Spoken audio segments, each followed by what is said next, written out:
السلام علیکم۔ نیلم اسٹوڈیو میں خوش آمدید۔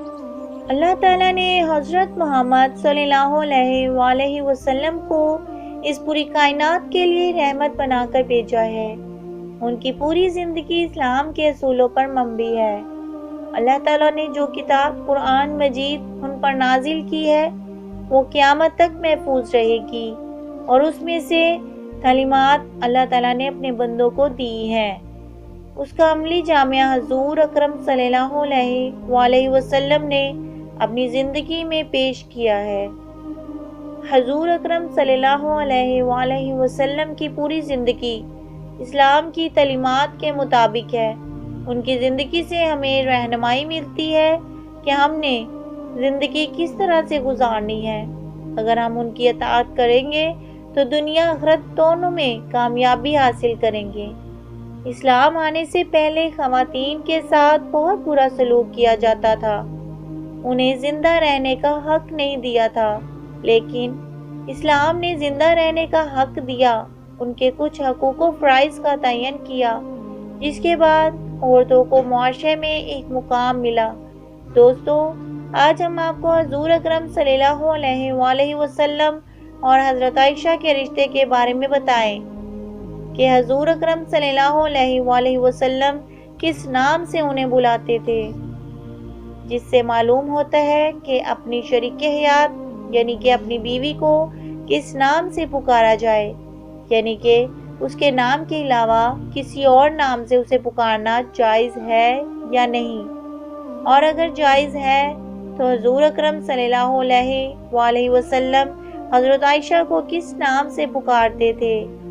اگر حضور اکرم صلی اللہ علیہ وآلہ وسلم عائشہ رضی اللہ عنہا کو کسی نام سے پکارتے تھے تو اس سے معلوم ہوتا ہے کہ اگر ہم بھی اپنی شریک حیات کو کسی نام سے پکارتے ہیں، کوئی ایسا نام جو پیار کے طور پر رکھا جائے، پیار کی علامت ہو، تو اس وجہ سے ہم ایک سنت کام کر رہے ہوتے ہیں، جس کا ہمیں ثواب بھی ملتا ہے۔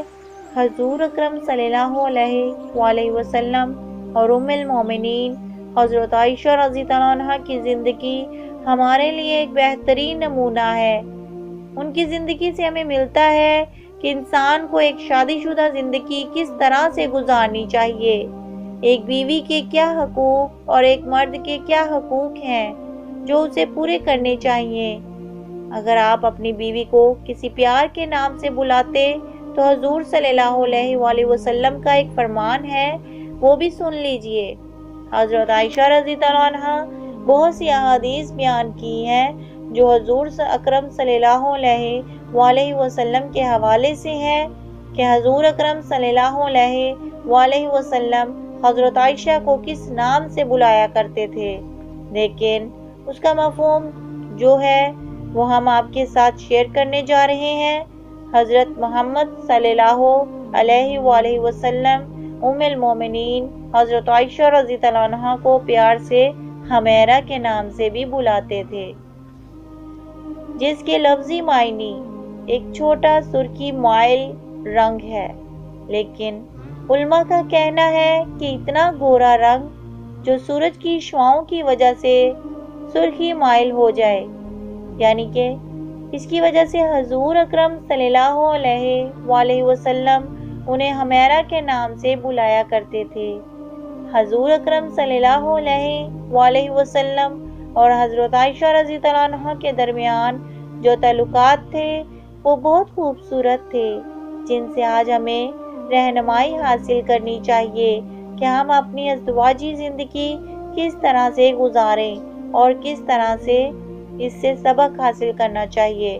ام المومنین حضرت عائشہ رضی اللہ عنہا فرماتی ہیں کہ رسول اکرم صلی اللہ علیہ وآلہ وسلم کی خوش مزاج کو دیکھتے ہوئے میں نے رسول اکرم صلی اللہ علیہ وآلہ وسلم سے گزارش کی کہ اللہ کے رسول صلی اللہ علیہ وآلہ وسلم میرے لیے دعا فرما دیجئے، تو آپ صلی اللہ علیہ وآلہ وسلم نے دعا فرمائی، یا اللہ حضرت عائشہ رضی اللہ عنہا کے پچھلے اور اگلے ظاہری اور باطنی گناہ معاف فرما دے۔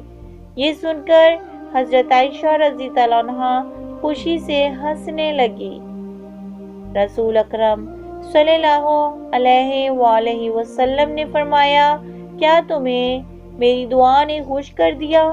حضرت عائشہ رضی اللہ عنہا نے جواب دیا کہ میں آپ کی دعا پر کیسے خوش نہ ہو؟ کیا مجھے آپ کی دعا کیسے خوش نہ کرے؟